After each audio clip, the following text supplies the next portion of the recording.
Ito mga kababayan, talagang magdubli ingat kayo kung sino sa inyo yung mga motorista na nagagawi sa parte ng Maynila. Lalo na kapag madaling araw. Kasi tingnan mo ito kung gaano kagarapalan yung pang-hold up ng dalawang lalaki.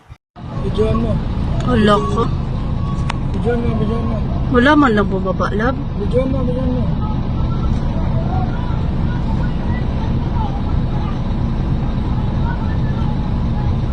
Bidyoan mo, bidyoan mo. Hala ka. Ay, ala ka. Grabe. Sino yung sasaksak sa'yo? Ito ba? Sino? Ito? Yung uundayan ka pa ng saksak? Kilala mo itong dalawang to? Yan yung nakita mo. Narinig ko rin po yung boses nila kanina. Sino po yun? Sila yun. Ano ang mga nakuha sa'yo? Yung cellphone ko po. Tapos yung pera hindi ko po pambayad ng bills. Asan yung pera? Asan? Dudong. Ikaw, ang pangalan mo?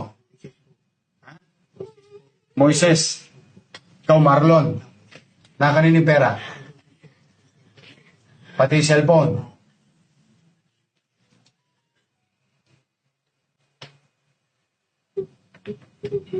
Ayun, ayun. Buwa ka ng ina nyo.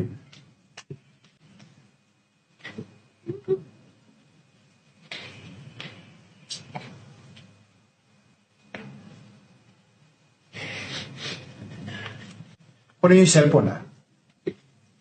Ito na sa operatiba natin, kinuha yung mga cellphone sa pinag-ibenta pa. Ba't sino si Dudong? Ha? Tang ina mo. Sinungaling kami lahat ngayon. Grabe di ba? Talagang nginig si ate, yung babae na hold up. Biruin mo alas 3 ng madaling araw sa Road 10. Kaya mabuti na lang na magaling yung pamunuan ni Mayor Isko dyan sa Maynila. Napakabilis ng action mo.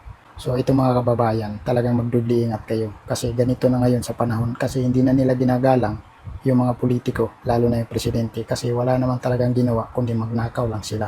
Kaya ngayon, hindi na sila ginagalang nitong mga kriminal, nitong mga hold-upper, nitong mga drug addict. Diba? Kasalanan din yan ng mga namumuno ng mga leader natin kasi hindi sila nagpaparespeto, hindi sila kagalang-galang. Paano sila igagalang? Sila nga mismo mga magnanakaw sa kabanang bayan, di ba? So ngayon dahil sa sobrang krisis na nangyayari sa Pilipinas ay natutokso itong iba nating mga kababayan upang gumawa ng mga karahasan, di ba? Yan yung katotohanan dyan. Anak naman talaga kayo ng tipaklong itong mga hold-upper na to. Pati ba naman yung babae, talagang ordinaryo, motorista, hinold up ninyo? Sana yung mga hinohold up ninyo, yung mga big time, yung mga kawatan din sa kabanang bayan, katulad ng mga kongresista dyan, yung mga politiko ng mga buhaya na walang ginawa kundi magnakaw sa kabanang bayan. Yan yung hold upin nyo kasi paldo kayo doon.